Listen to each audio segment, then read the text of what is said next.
Some of the items you will be needing are gloves, epoxy resin part A and B, mini cups, photo paper, Mod Podge, brushes, a spray can, and serving trays. You want to start off by wearing your gloves.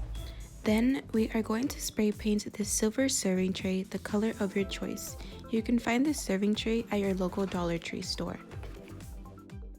Next, we want to evenly coat the tray with the side-to-side application, making sure the tray is fully painted even if it means coating it several times. Mod Podge is a glue and sealer all-in-one. We will be using this to adhere our photo. You can use any kind of brush to apply this glue. This is the photo paper I'll be using, a 5.75 by 9-inch photo paper. Make sure it's a photo paper because if not, it will bleed through.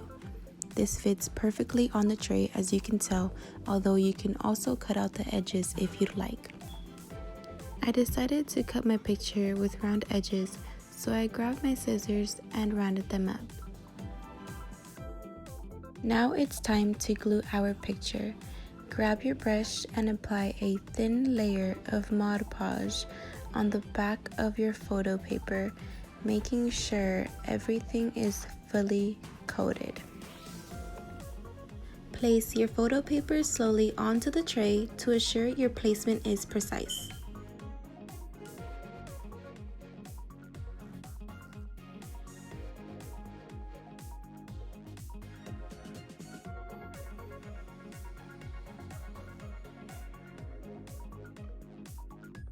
Now we are ready for the resin. Grab your 3 cups for the mix.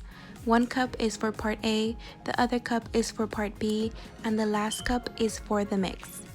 Don't forget your lighter or straw to pop the resin bubbles. Pour part A of the resin in 1 cup. This part of the resin is a bit more thicker than part B.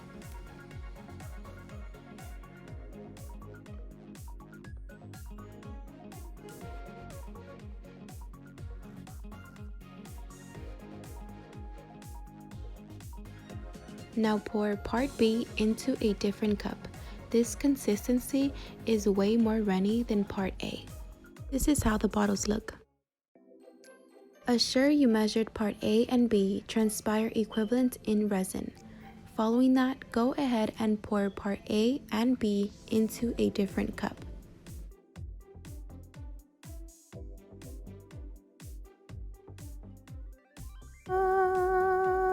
This was so satisfying to watch for some reason. But anyways, ensure you detached most of the resin from both cups into the mix.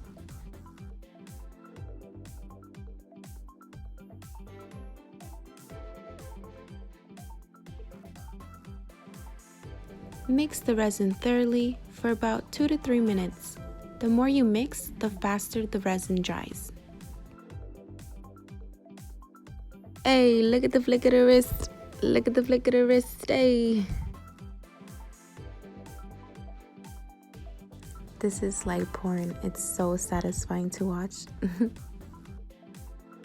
So after you've mixed it for a while, apply the epoxy resin onto the sides of the tray, making sure all the crevice, nook, crack, and slots are entirely embedded with resin.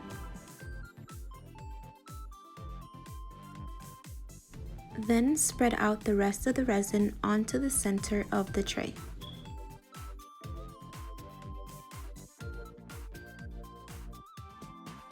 Using your fingers, disperse the resin evenly all around the tray.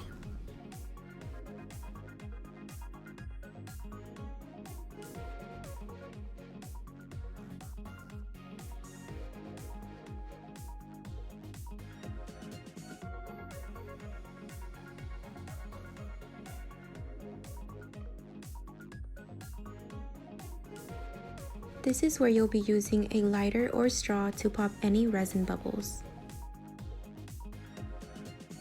Beyonce really is on fire. She's like the hottest person alive. Period, poo.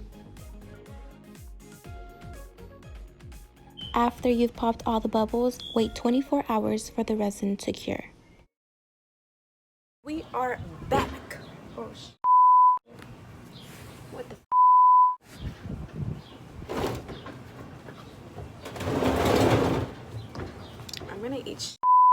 Anyways, we waited the 24 hours that we needed to. What else? Yeah, so anyways, we waited the 24 hours that we needed to for the epoxy to dry, and this is how it turned out.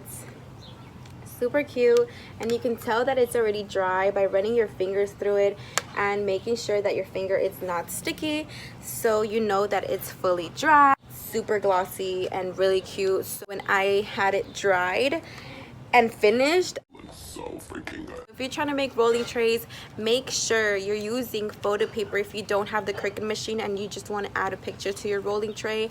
Wait, let me tell you guys a little story on what happened to me today. Okay, so I went to Staples to go print this out, right? I had my money in my hand so that way I can go pay the lady. I put my money on the counter when it was already time to pay, but then she called me back at the other counter talking about, oh, you needed to sign this because I placed some other orders for some other pictures, right?